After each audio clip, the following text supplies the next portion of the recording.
جی السلام علیکم، کیا حال ہے سب لوگ؟ خیریت سے؟ میں اس وقت ایران میں ہوں۔ ایران میں میں کیا کیا دیکھ رہا ہوں اور کیا ایران اور پاکستان کے تعلقات بہتر ہو سکتے ہیں یا نہیں، یہ میں آپ کو اس ویلاگ میں بتاؤں گا۔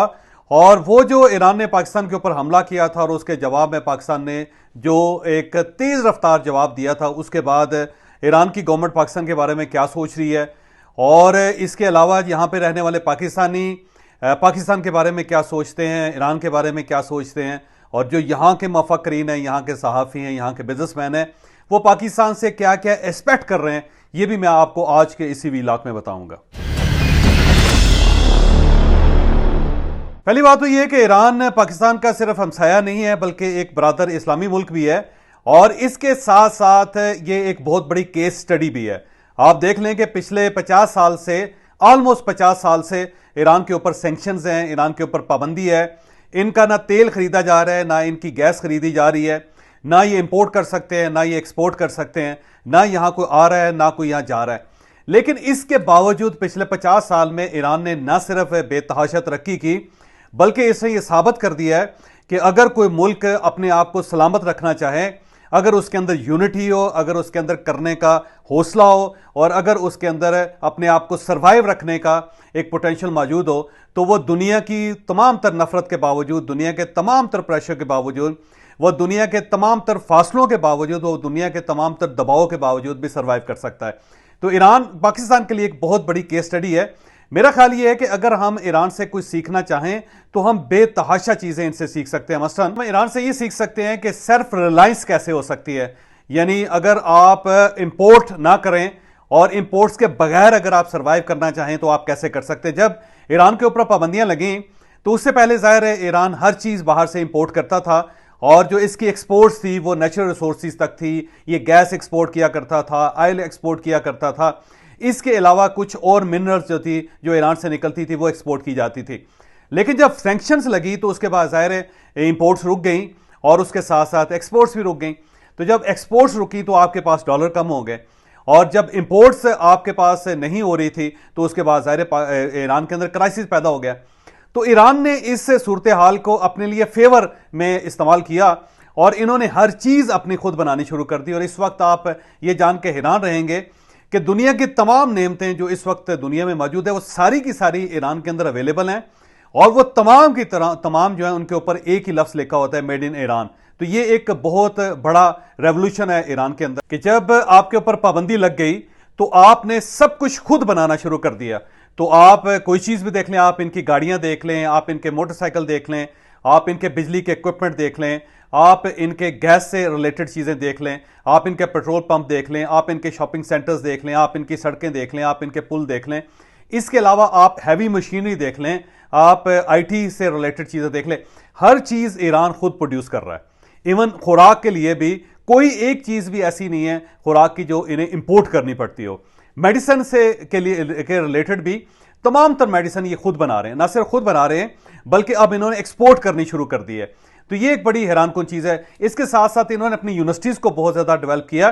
تو اب یہاں کی جو انجینئرنگ یونیورسٹیز ہیں وہ ایسے ایسے پروجیکٹ بنا رہی ہے، کوئی ایسی ایسی چیزیں انہوں نے کریٹ کی ہیں کہ حیرت ہوتی ہے۔ مثلا ایران کے اندر ٹنلز بنائی جاتی ہیں، اور آپ کسی شہر میں بھی نکل جائیں آپ کو پہاڑوں کے اندر ٹنلز نظر آئیں گی، اور اس کے اندر سڑکیں بنی ہوں گی، اور اس کے اندر آپ کو ریل کی پٹری نظر آئے گی۔ ایران یہ ٹنلز خود بناتا ہے، اور ان کے اپنے انجینئرنگ ڈپارٹمنٹ اتنے زیادہ سٹرانگ ہیں کہ وہ بڑی بڑی ٹنلز بنا لیتے ہیں۔ پھر جو بحری جہاز بنانے کی ان کی اپنی انڈسٹری ہو گئی ہے، یہ چھوٹے اور بڑے جہاز بھی بنا لیتے ہیں۔ یہ بھی ایک بہت بڑی حیران کن بات ہے۔ ان کی ٹرین بڑی زبردست ہے، 13 یہاں پہ فلائٹ چلتی ہیں مختلف، 13 قسم کی ایئر لائنس ہیں ایران کے اندر جو انتہائی سستی ہیں، اور وہ ظاہر ہے انہوں نے نہ کہیں ٹیکس دینا ہے، نہ انہوں نے کوئی کرایہ دینا ہے۔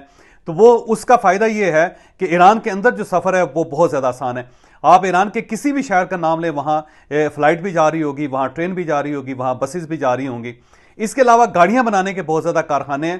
تو اگر آپ پر کیپٹا گاڑیاں دیکھیں تو بہت زیادہ ایرانیوں کے پاس، بلکہ تہران میں جس میں اس وقت موجود ہوں، یہاں اگر آپ باہر نکلنا چاہتے ہیں تو ایک شہر کے ایک حصے سے دوسرے حصے میں جانے میں کم از کم آپ کے 2 گھنٹے لگ جاتے ہیں، کیونکہ اتنی زیادہ ہیوی ٹریفک ہوتی ہے کہ اس کی وجہ سے آپ سڑکوں کے اوپر آپ کو خاصا انتظار کرنا پڑتا ہے۔ اور یہ ذہن میں رکھیں کہ ایک دن میں صرف آدھی گاڑیاں سڑکوں پہ آتی ہیں، کیونکہ ایران نے ایک سسٹم بنایا، اور اس سسٹم کے تحت صرف ایک دن میں صرف 8 نمبر کی گاڑیاں چلیں گی اور دوسرے نمبر پہ ایون نمبر کی گاڑیاں چلیں گی، یعنی آدھی گاڑیاں ایک دن آپ کو سڑکوں پہ نظر نہیں آئیں گی، لیکن اس کے باوجود اتنا زیادہ رش ہوتا ہے کہ آپ کو 2 2.5 گھنٹے شہر کے ایک پورشن سے دوسرے پورشن میں جانے میں لگ جاتے ہیں۔ پھر یہاں پہ مجھے ٹیکنالوجی کا ایک پارک دیکھنے کا اتفاق ہوا جو گورنمنٹ میں بنایا۔ یقین کریں کہ میں نے یورپ میں، امریکہ میں بھی اس ٹائپ کے پارکس نہیں دیکھے۔ اس کے اندر 58 انڈسٹریز ہیں جن کے وہاں پہ لیبارٹریز ہیں، جن کے اپنے سینٹرز ہیں، جن کے انکوبیٹر سینٹرز ہیں، اور جہاں پہ ریسرچ ہو رہی ہے، اور اس کے علاوہ جو آئی ٹی کی ریسرچ وہاں پہ ہو رہی ہے، حیرت ہوتی ہے اس کو دیکھ کے۔ اور ان کی کوشش ہے کہ وہ 1000 ہیکٹر ایریا کے اوپر وہ اس آئی ٹی پارک کو لے جائیں یا اس ٹیکنالوجی پارک کو لے جائیں۔ تو وہاں پہ جو جس قسم کی انوینشنز ہو رہی ہیں وہ بڑی حیران کن ہے۔ میں آپ کو اس کی تصویریں دکھا رہا ہوں، آپ دیکھ بھی رہے ہیں، تو آپ اس سے اندازہ لگائیں کہ ایران اتنی ترقی کرنا چاہتا ہے۔ یہاں پہ ظاہر ہے انٹرنیشنل کریڈٹ کارڈز نہیں چلتے، تو انہوں نے اپنا لوکل کریڈٹ کارڈ بنا لیا اور اپنا پیمنٹ کا سسٹم بنا لیا۔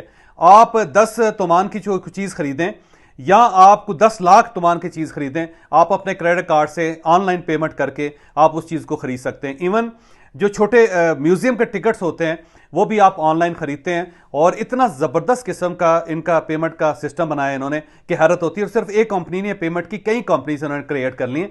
بلکہ پاکستان کو یہ چاہیے کہ فوری طور پہ ایک تو جو ٹیکنالوجی کا جو ان کا پلان ہے، اور جو ٹیکنالوجی کا ان کے پاس جو سسٹم بنایا انہوں نے، یہ اس کو کاپی کریں، اور دوسرا جو پیمنٹس کا سسٹم ہے وہ لوکل کر کے تو پاکستان کو پورے سسٹم کو پیمنٹس کے سسٹم کو جوڑ سکتے ہیں۔ تو یہ ایران سے اس چیز میں مدد لے سکتے ہیں۔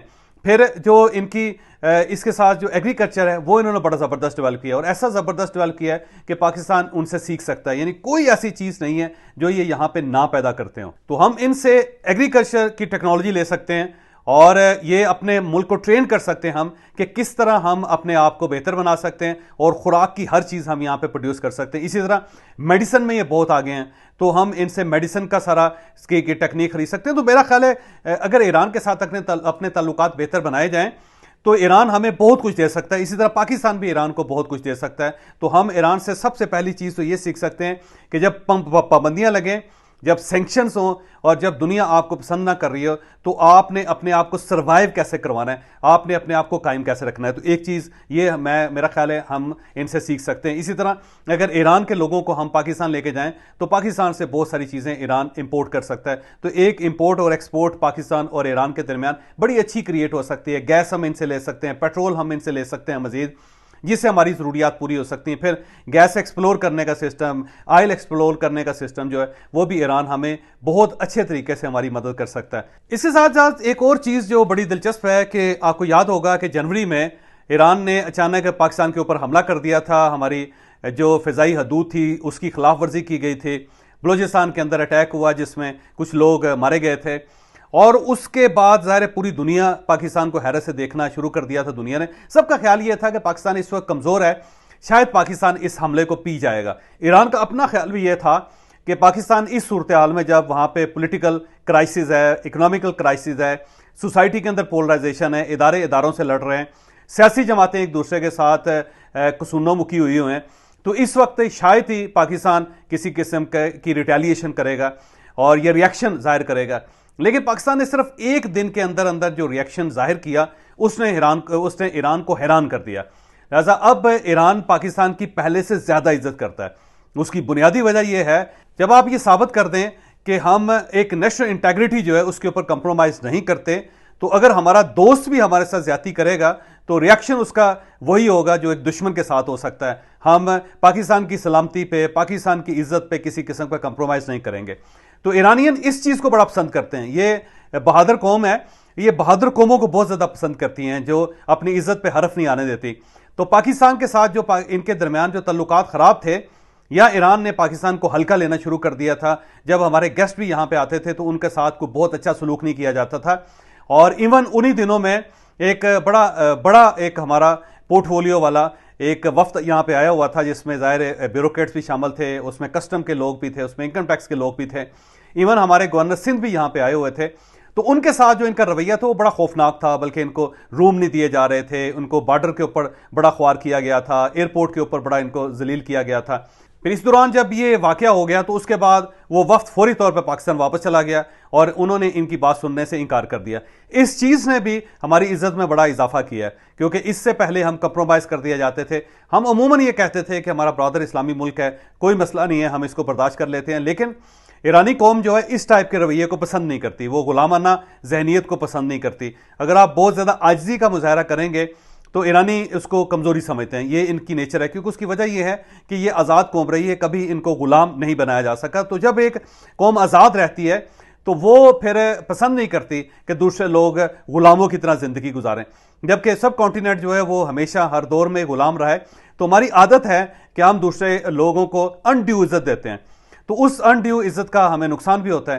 تو ایران کی طرف سے جب یہ حرکت کی گئی تھی تو اس کا ظاہر ہے پاکستان کو نقصان ہوا, اور ایران کی اس وقت کے جو لوگ تھے جس میں میڈیا کے لوگ زیادہ شامل ہیں, سب کا خیال یہ تھا کہ پاکستان اس حملے کو پی جائے گا.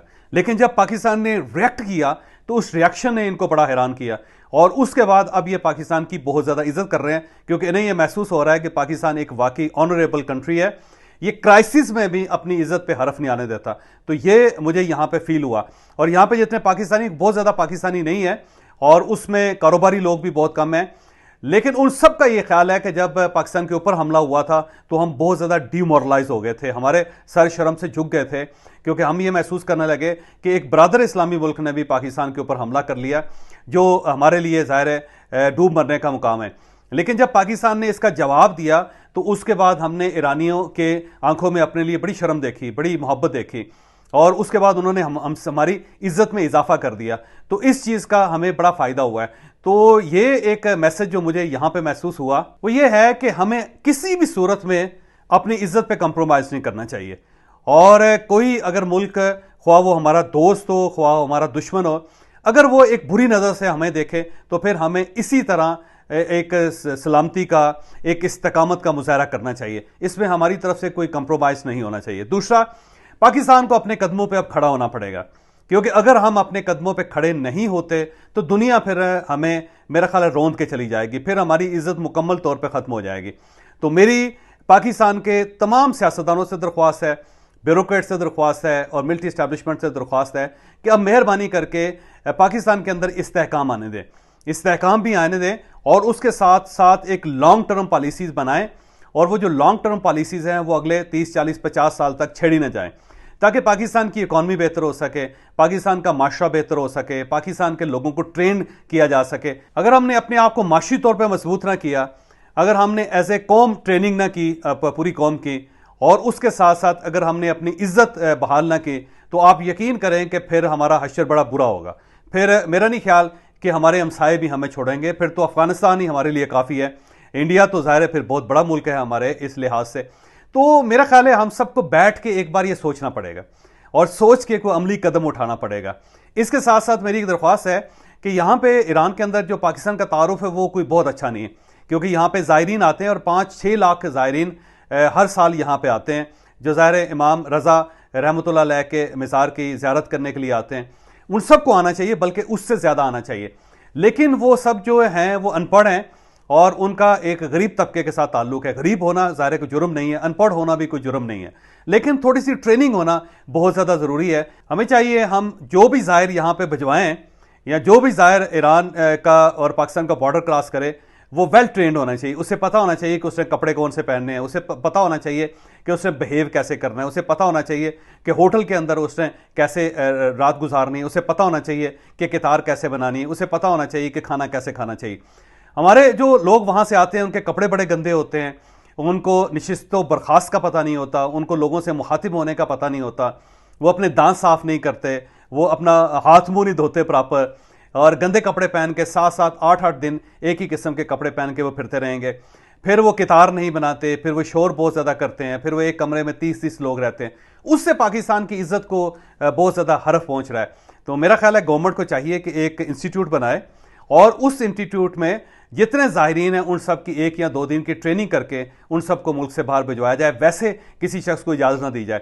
اس سے پاکستان کی عزت میں اضافہ ہوگا, کیونکہ یہاں پہ مجھے جتنے بھی ایرانی ملے ہیں, بلکہ ان کی جو اتھارٹیز ملی ہیں, ان سب کا یہ کہنا تھا کہ یہ جو زائرین آتے ہیں ہمیں انہیں دیکھ کے محسوس ہوتا ہے کہ پاکستان بہت ہی پیچھے ہے, یہاں پاکستان کو ناشائستہ لوگوں کا ملک ہے, اور کوئی ٹرینڈ لوگ نہیں ہیں یا ان پڑھ لوگ نہیں ہیں.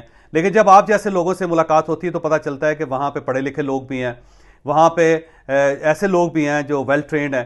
تو آپ لوگ ان کو ٹرینڈ کیوں نہیں کرتے؟ تو ظاہر ہے میرے پاس کوئی جواب نہیں تھا اس کا.